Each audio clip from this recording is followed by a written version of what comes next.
ನಮಸ್ತೆ ಮಿತ್ರರೇ, ಇಂದು ನಾವು ಮಳೆಗಾಲದಲ್ಲಿ ನಾವು ಮಂಗಳೂರಿನವರು ಅಥವಾ ತುಳುನಾಡಿನವರು ಅಂತ ಹೇಳ್ಬೋದು ಹೆಚ್ಚಾಗಿ ಮಾಡುವಂತಹ ಕೆಸುವಿನ ಎಲೆಯ ದಂಟಿನ ಗೊಜ್ಜನ್ನು ಮಾಡ್ತಿದ್ದೇನೆ.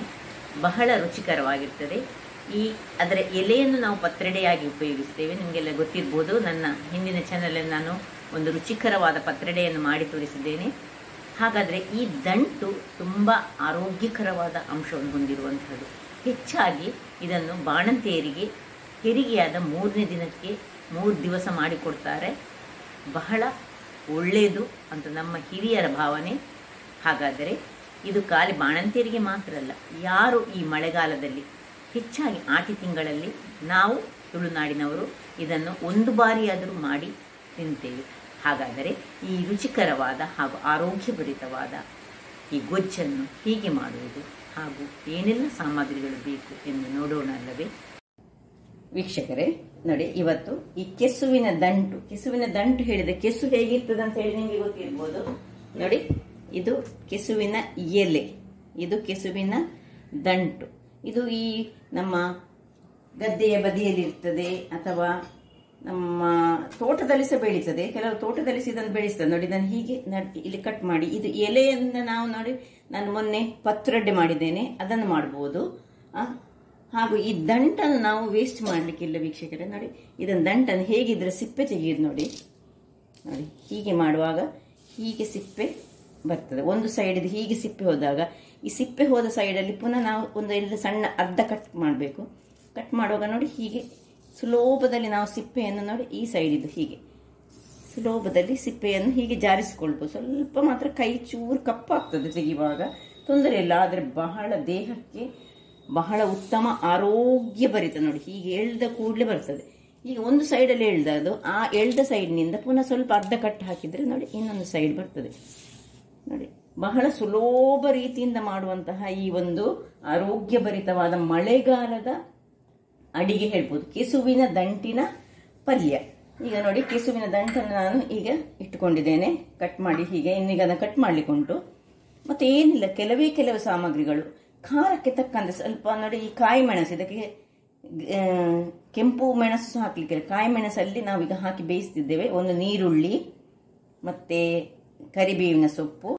ಇಲ್ಲಿ ನೋಡಿ, ಇದು ಒಗ್ಗರಣೆಗೆ ಬೆಳ್ಳುಳ್ಳಿ, ಜಜ್ಜಿಟ್ಟ ಬೆಳ್ಳುಳ್ಳಿ, ಒಂದು ಕೆಂಪು ಮೆಣಸು, ಸಾಸಿವೆ, ಮತ್ತೆ ವೆರಿ ಇಂಪಾರ್ಟೆಂಟ್ ಹೇಳಿದರೆ ನೋಡಿ, ಒಂದು ಇಷ್ಟು ದೊಡ್ಡ ಹುಳಿಯನ್ನೀಗ ಹುಳಿಯ ನೀರನ್ನು ನಾವೀಗ ಮಾಡಿಟ್ಕೊಳ್ಳಿಕ್ಕುಂಟು.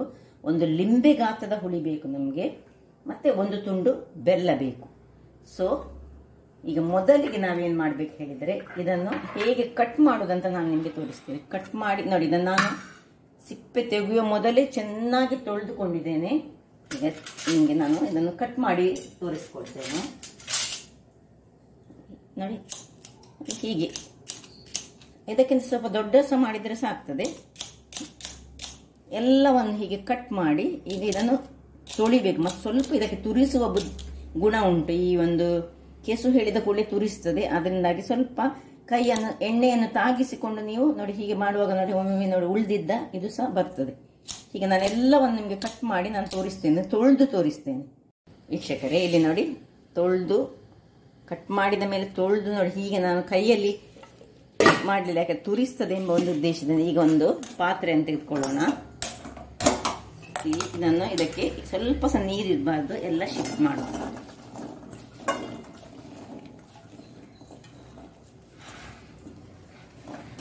ಶಿಫ್ಟ್ ಮಾಡಿ ಸ್ವಲ್ಪ ಉಪ್ಪನ್ನು ಹಾಕೊಳ್ಳೋಣ ಇದಕ್ಕೆ ಇನ್ನೇನು ನಾವು ನೀರು ಹಾಕೊಳ್ಳಿಕ್ಕಿಲ್ಲ.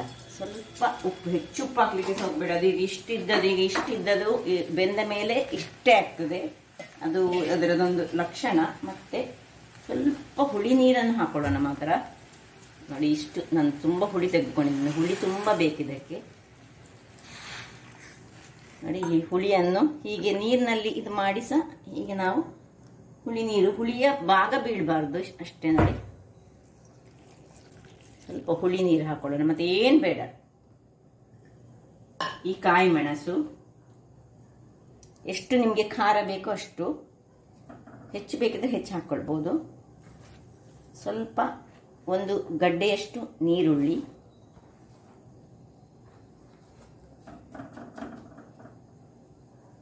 ಕೊನೆಗೆ ಬೆಲ್ಲ ಹಾಕ್ಲಿಕ್ಕೆ ಉಂಟು. ಈಗ ಇದಕ್ಕೆ ಮುಚ್ಚಳವನ್ನು ಮುಚ್ಚೋಣ. ಇನ್ನು ಬೇಯಲಿಕ್ಕೆ ಬಿಡೋಣ. ಇಲ್ಲಿ ನೋಡಿ ವೀಕ್ಷಕರೇ, ನಾನು ಇಟ್ಟು ಇದೊಂದು 5 ನಿಮಿಷ ಕಳೆದಿದೆ ನೋಡಿ, ಹೇಗೆ ಬೆಂದಿದೆ ನೋಡಿ ಯಾವ ರೀತಿ. ಈ ಹೊತ್ತಿನಲ್ಲಿ ಈಗ ನೋಡಿ, ನಾವು ನೀರು ಏನು ಹಾಕಲಿಲ್ಲ, ಖಾಲಿ ಹುಳಿಯ ನೀರು ಮಾತ್ರ ಹಾಕಿದ್ದು. ಆದರೆ ಅದರಲ್ಲೇ ಬಿಟ್ಟ ನೀರು ನೋಡಿ, ಎಷ್ಟು ನೀರು ಬಿಟ್ಟಿದೆ ನೋಡಿ. ಅದೇ ಈಗ ಈ ಹೊತ್ತಿನಲ್ಲಿ ನಾನು ಒಂದು ಬೆಲ್ಲವನ್ನು ಇದಕ್ಕೆ ಹಾಕ್ಕೊಳ್ತಿದ್ದೇನೆ. ಇದು ಹೆಚ್ಚಾಗಿ ನಮ್ಮ ಈ ಕರಾವಳಿಯಲ್ಲಿ ಬಾಣಂತಿಯರಿಗೆ ಈ ಹೆರಿಗೆಯಾಗಿ 3ನೇ ದಿವಸದಲ್ಲಿ ಇದನ್ನೊಂದು ಕೊಡ್ತಾರೆ. ಆದರೆ ಇದು ಯಾರು ಸಹ ತಿನ್ಬೋದು, ಆರೋಗ್ಯಕ್ಕೆ ಉತ್ತಮ. ಬಹಳ ಸ್ವಲ್ಪ ಉಷ್ಣ ಪ್ರವೃತ್ತಿಯನ್ನು ಹೊಂದಿರುವಂತಹದ್ದು. ಆದರೆ ದೇಹದಲ್ಲಿ ಏನಾದರೂ ಕಶ್ಮಲಗಳೆಲ್ಲ ಇದ್ದರೆ ಅದನ್ನು ಅದು ಹೆಚ್ಚಾಗಿ ಹೊರಗೆ ಹಾಕ್ತದೆ. ಹೆಚ್ಚಾಗಿ ಹೆಂಗಸರಿಗೆ ಇದು ಬಹಳ ಉತ್ತಮ ನೋಡಿ. ಹೀಗೆ ಆಗುವಾಗ ಇನ್ನು ಸ್ವಲ್ಪ ಹೊತ್ತು ಇದು ಆಗಲಿ. ಇದನ್ನು ಆಗ್ತಾ ಬಂತು, ಇದು ನೋಡಿ ಮಡ್ಡಿಯ ಹಾಗೆ ಆಗಿದೆ. ಹೇಗೆ ಅದರಷ್ಟಕ್ಕೆ ಅದು ಬೇಗ ಬೇಯ್ತದೆ ಸಹ. ಒಂದು ಬೆಲ್ಲ ಒಂದು ಕರಗಿಕೊಳ್ಳಿ ಅದರಲ್ಲಿ, ಮತ್ತೆ ಬೆಲ್ಲ ಅದರ ಇದನ್ನು ಎಳೆದುಕೊಳ್ಳಿ ಎಲ್ಲ ಅಂಶವನ್ನು. ಈಗ ಇದರಲ್ಲಿ ಉಪ್ಪು ಸರಿ ಉಂಟು ನೋಡ್ಕೊಳ್ಳೋಣ. ಸ್ವಲ್ಪ ಉಪ್ಪು ಚಪ್ಪೆ ಉಂಟು, ಸ್ವಲ್ಪವೇ ಸ್ವಲ್ಪ ಹಾಕೊಳ್ತಿದ್ದೇನೆ ನಾನು. ಇದು ಬೆಲ್ಲ ಎಳೆದುಕೊಳ್ಳುವ ತನಕ ನಾವು ಒಂದು 2 ನಿಮಿಷ ಮುಚ್ಚಿಟ್ಟುಕೊಳ್ಳೋಣ. ವೀಕ್ಷಕರೇ ನೋಡಿ, ಇದೀಗ ಆಯ್ತು 5 ನಿಮಿಷ ನೋಡಿ. ನಿಮ್ಗೆ ಇನ್ನೂ ಸಹ ಬೇಕಿದ್ರೆ ಇದರ ನೀರನ್ನು ಆರಿಸಬೇಕಿದ್ರೆ ಇನ್ನೂ ಸಹ ಸ್ವಲ್ಪ ಬಾಯನ್ನು ಓಪನ್ ಇಟ್ಟು, ನಾವು ನಿಮಗೆ ದಪ್ಪದಲ್ಲಿ ತಿನ್ಬೇಕಿದ್ರೆ ಓಪನ್ ಇಟ್ಟು ಸ್ವಲ್ಪ ಹೊತ್ತು ಕುದಿಸಿಕೊಳ್ಳೋಣ. ನಾನಿಲ್ಲಿ ನೋಡಿ ಒಂದು 2 ನಿಮಿಷ ಇಟ್ಕೊಳ್ತೇನೆ. ಇಲ್ಲಿ ನೋಡಿ ನಾನೀಗ ಒಂದು ಗ್ಯಾಸನ್ನು ಉರಿಸಿದಕ್ಕೆ ಒಂದು ಒಗ್ಗರಣೆಗೆ ರೆಡಿ ಮಾಡಿಕೊಳ್ತಿದ್ದೇನೆ. ಒಂದು 2-3 ಚಮಚದಷ್ಟು ನಮಗೆ ತೆಂಗಿನ ಎಣ್ಣೆ ಇದ್ರೆ ಒಳ್ಳೇದಾಗ್ತದೆ. ಸ್ವಲ್ಪ ತೆಂಗಿನ ಎಣ್ಣೆ ಹೆಚ್ಚು ಹಾಕೊಳ್ಬೇಕು ಒಗ್ಗರಣೆಗೆ. ಆಮೇಲೆ ಈ ಜಜ್ಜಿಟ್ಟ ಬೆಳ್ಳುಳ್ಳಿ ಹಾಕೊಳ್ಳೋಣ. ಅದು ಸ್ವಲ್ಪ ಕಾಯಿಲಿ ವೀಕ್ಷಕರೇ ನೋಡಿ, ಬೆಳ್ಳುಳ್ಳಿ ಸ್ವಲ್ಪ ಬಾಡುವಾಗ ಈ ಸಾಸಿವೆಯನ್ನು ಹಾಕೊಳ್ತಿದ್ದೇನೆ ನಾನು. ಇನ್ನು ಒಂದೇ ಒಂದು ಮೆಣಸು, ನಿಮಗೆ ಬೇಕಾದ್ರೆ 2 ಹಾಕ್ಕೊಳ್ಬೋದು. ಖಾರ ಬೇರೆ ಏನು ಗ್ರೀನ್ ಚಿಲ್ಲಿ ಬಿಟ್ಟರೆ ಬೇರೆ ಏನಿಲ್ಲ ನೋಡಿ. ಈಗ ಕರಿಬೇವಿನ ಸೊಪ್ಪನ್ನು ಸ್ವಲ್ಪ ಒಗ್ಗರಣೆಗೆ ಹಾಕ್ಕೊಳ್ತಿದ್ದೇನೆ.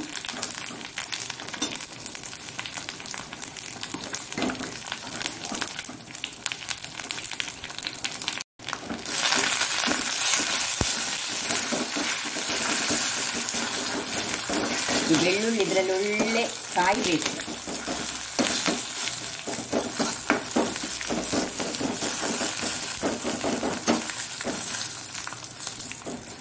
ನೋಡಿ, ಬೆಳ್ಳುಳ್ಳಿಯ ಕಲರ್ ಬ್ರೌನ್ ಆಗ್ತಾ ಬಂದಾಗ ಇದನ್ನು ಆಫ್ ಮಾಡಿಕೊಂಡು ಇದನ್ನು ಇದಕ್ಕೆ ಶಿಫ್ಟ್ ಮಾಡುವ.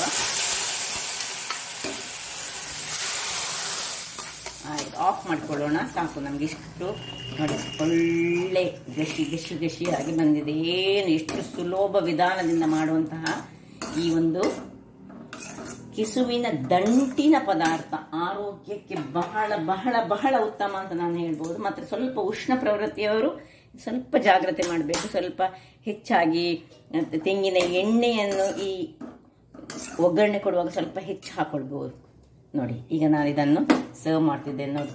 ಪರಿಮಳ ಒಂದು ಬರ್ತಾ ಉಂಟು, ಅದು ಬೇರೆ ರೀತಿ, ಅಂದ್ರೆ ಕೆಸುವಿನ ಒಂದು ಪರಿಮಳ ಬೇರೆ ಇಲ್ಲ. ನೀವು ಪತ್ರೊಡೆ ಎಲ್ಲ ನನ್ನ ಚಾನಲಲ್ಲಿ ನೋಡಿರುವಿರಿ. ಪತ್ರೊಡೆ ಸಹ ಹಾಗೆ ಇದರ ಎಲೆಯನ್ನು ನಾವು ಬಿಸಾಡುವ ಬದಲು ಪತ್ರೊಡೆ ಆಗಿ ಮಾಡಿ ಯೂಸ್ ಮಾಡ್ಬೋದು. ಈಗ ಸರ್ವಿಂಗ್ ಟೈಮ್ ನೋಡಿ ಹೀಗೆ ಬಂದಿದೆ ನೋಡಿ. ಒಂದು ಸಾರಿದ್ರೆ ಸೈಡಲ್ಲಿ ಅಥವಾ ಅನ್ನದೊಟ್ಟಿಗೆ ಇದನ್ನು ನೆಂಜಿಕೊಂಡು ತಿನ್ನಲಿಕ್ಕೆ ಬಹಳ ನೋಡಿ ಏನು ಚೆನ್ನಾಗಿ ಬಂದಿದೆ. ಮತ್ತೆ ಹೆಚ್ಚು ತಿನ್ನಬಾರ್ದು, ಒಂದು ಬೌಲ್ನಲ್ಲಿ ಒಂದು ತೆಗೆದುಕೊಂಡ್ರೆ ಸಾಕು ಅಷ್ಟೇ. ಸೊ ನೋಡಿ ವೀಕ್ಷಕರೇ, ಹಾಗಾದರೆ ನನ್ನ ಈ ಕುಕಿಂಗ್ ಚಾನಲ್ ನಿಮಗೆ ಇಷ್ಟ ಆದರೆ ಬೋಳೂರು ಸುವರ್ಣ ಚಾನಲನ್ನು ಲೈಕ್ ಮಾಡಿ, ಶೇರ್ ಮಾಡಿ ಹಾಗೂ ಸಬ್ಸ್ಕ್ರೈಬ್ ಮಾಡಿ ಹಾಗೂ ನನ್ನ ಇನ್ಸ್ಟಾಗ್ರಾಮ್ ಪೇಜನ್ನು ಫಾಲೋ ಮಾಡಿ. ಧನ್ಯವಾದಗಳು.